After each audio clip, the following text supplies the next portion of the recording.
Hello friends, Deepa's drawing বক্সে তোমাদের স্বাগত। আজকে তোমাদের সাথে একটি আলপনার ভিডিও নিয়ে চলে এসেছি। তাহলে চলো শুরু করা যাক।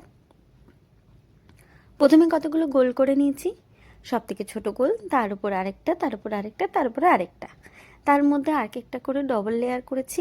তাই প্রথমে আমি ভেতরে যে গোলটা আছে সেটাকে একদম ভর্তি করে দিচ্ছি কালার দিয়ে। এবারে ছুটিতে মা বাড়ি যাওয়াতে মামিমা বলল, ভিডিওতে অনেক কিছুই তো করছিস, তা আমার ঘরের সামনে একটা আলপনা করে দিস না কেন। মাইমার কথা মতো নিয়ে বসে পড়লাম আলপনা করতে। তো মাইমাকে বললাম, তো তোমাকে খড়িমাটির আলপনা করে দেবো না, এমন আলপনা করব যেটা চট করে উঠবে না, সেই জন্য ফেব্রিকের আলপনা করছি। তাই প্রথমে ডিজাইনগুলো করতে নিচ্ছি। দেখো, এখন যে ডিজাইনটা করছি সেটার মধ্যে একটু ক্রস ক্রস আছে। এক একটা লেয়ারে করে পর আবারও অপোজিট আরেকটা লেয়ার দিয়ে তার উপরে একটু সার্কেলটা করে নিচ্ছি আউটলাইনের মতন করে, তারপরে আরেকটা সার্কেল। এটা করা হয়ে গেলে তার উপরে লেয়ারে একটা পান পাতা ডিজাইন করে ভেতরে একটা প্রদীপের ডিজাইন করে নিচ্ছি। এইভাবে পুরো লেয়ারটাতেই আমরা এরকম পান পাতা আর তার ভেতরে ছোট্ট একটা প্রদীপের মতো ডিজাইনটা করে নেব। খুব সুন্দরভাবে সহজেই করে নিতে হবে। এইখানে আমি রাউন্ডের 6 ব্রাশটা নিয়েছি, তোমরা অন্য কোনো ব্রাশও নিতে পারো, কিন্তু চেষ্টা করব রাউন্ডের ব্রাশটা নিতে।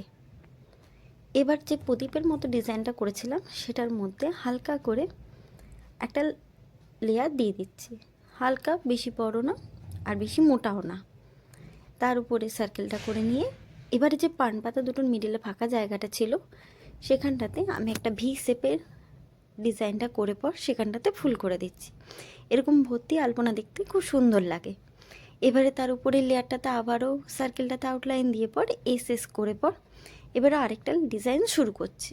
সেখানেও এস করে পর কলকার মতো করে পর হালকা একটা ছোট্ট একটু বুটির মতো দিয়ে পর উপর থেকে নিচের দিকে টেনে দিচ্ছি,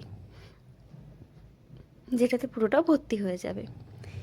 এবার আমি রাউন্ড ব্রাশের একটা নিয়েছি, এবার উপর দিকে হালকা করে বেশি করে কালারটা নিয়ে নিচের দিকে টানবো। তারপরে ছোট ছোট করেছি সেখানগুলোতে রাউন্ডের 4 ব্রাশটা নিয়েছি। এইভাবে আবারও অন্যগুলোতে করে নেবো কলকা, আবার উপর দিক দিয়ে নিচ দিকে টেনে নেব। সেই সময় একটু বেশি করে কালারটা নেবে, তাহলে দেখবে এরকমভাবে চট করেই হয়ে যাচ্ছে।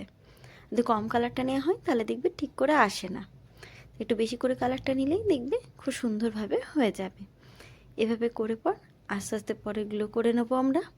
ধীরে ধীরে করা হয়ে গেলে এবার ভেতরে একটা ছোট্ট হালকা সার্কেলের মতো ডিজাইন করেছি, বেশি ভজকটো নয়, হালকা ছোট্টর মধ্যে। তোমরাও এরকম সহজেই নিজেদের ঘরের মধ্যে আলপনা করতে পারবে, এরকম সহজ পদ্ধতিতে, খুব কঠিনও নয়। এরকম ফেব্রিক দিয়ে যদি আলপনা করা হয় চট করে ওঠেও না। তুমি যতই মোছো ধোও সেখান থেকে কোনো মতেই উঠবে না, কিন্তু বেশি দিন হয়ে গেলে তো অবশ্যই উঠবে। তাহলে এইভাবেই তোমরা আলপনা করে নিতে পারবে। যদি ভালো লেগে থাকে তাহলে ভিডিওটি লাইক, কমেন্ট ও শেয়ার করবেন, এবং এমনই আরও সুন্দর ভিডিও পেতে হলে চ্যানেলটি সাবস্ক্রাইব করে পাশে থাকা বেল আইকনে অল অপশনটি সিলেক্ট করে দেবেন।